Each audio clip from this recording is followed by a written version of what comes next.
애틀랜타 라디오 코리아 9월 26일 월요일 오늘의 한 뉴스입니다. 거침없는 미 달러와의 초강세가 현지 시각 26일 아시아를 비롯한 세계 금융시장을 뒤흔들었습니다. 원달러 환율은 이날 하루에 20원 이상 뛰어올랐고 영국 파운드화 가치도 새 정부의 대규모 감세 정책에 따른 재정 위기 우려까지 겹치면서 달러화 대비 역대 최저로 떨어졌습니다. 중국 위안화는 2년여 만에 이른바 포치가 발생한 이후에도 여전히 약세를 지속해 당국이 부랴부랴 통화가치 방어 정책을 내놓았습니다. 원달러 환율은 이날 서울 외환시장에서 전 거래일보다 22원이 급등한 달러당 1,431.3원에 마감했습니다. 특히 한국과 필리핀이 경상수지 적자를 내면서 원화가 필리핀 페소화와 더불어 아시아 국가 통화 중 가장 취약한 통화라는 관측도 나온다고 블룸버그 통신이 전했습니다. 미국 경제의 버팀목 중에 하나였던 주택시장이 올 1월부터 7개월 연속으로 냉각되고 있습니다. 7개월 연속 둔화하는 주택시장이 붕괴됐던 지난 2007년 이후 최장기간 냉각되고 있는 것인데요. 기존 주택 판매는 8월에 연율로 480만 채로 팬데믹 이후 최저 수준으로 떨어졌다고 전국 부동산인 협회가 밝혔습니다. 이는 7월보다 0.4% 하락한 것이고 1년 전에 비하면 19.9%나 감소한 수치입니다. 제롬 파월 연준 의장도 미국의 주택시장이 조정기에 접어들었다고 밝혀 앞으로도 수개월간 주택 판매와 주택 가격이 계속 하락할 것으로 내다보고 있음을 시사했습니다. 기시다 일본 총리가 아베 전 총리 국장 참석을 위해 방문한 해리스 부통령과 도쿄 영빈관에서 회담했습니다.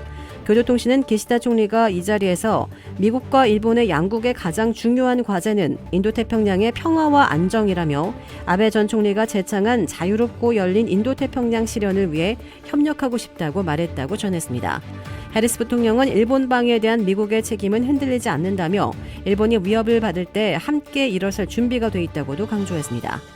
해리스 부통령은 아베 전 총리 국장에 참석한 뒤 오는 29일 한국을 방문해 윤석열 대통령과도 회담할 예정입니다.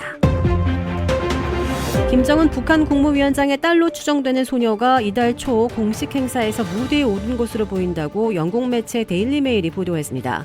이 보도에 따르면 중국의 북한 전문 블로그의 한 애널리스트는 이달 8일 평양에서 열린 북한 정권 수립 74주년 경축 행사 무대에 오른 소녀 중 한 명이 김 위원장의 둘째 딸 김주애로 추정된다고 주장했습니다.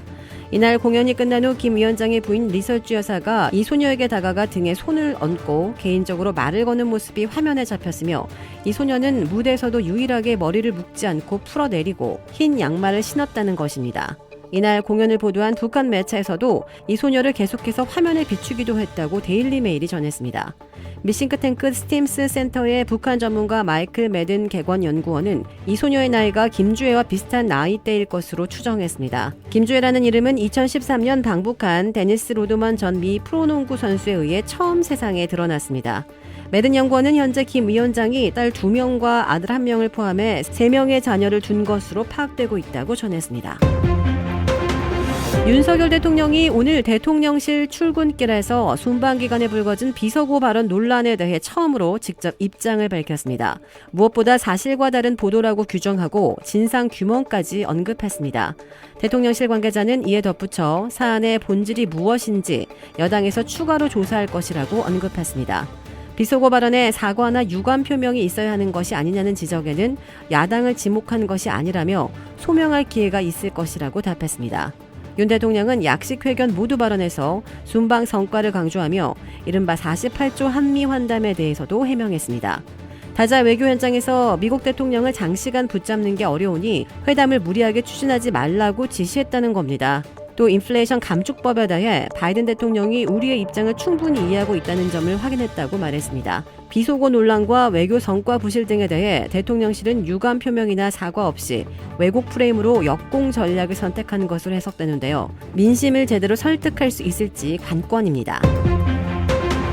주택 구매뿐만 아니라 커머셜, 웨어하우스, 비즈니스 건물까지 부동산계의 큰손 이주환 부동산. 크레딧 카드 빚 최대 80%까지 탕감. 크레딧은 지켜드리고 빚은 줄여드리는 O3 컨설팅이 오늘의 한 뉴스를 후원합니다. 이상 애틀랜타 라디오 코리아 9월 26일 월요일 오늘의 한 뉴스의 고지선이었습니다.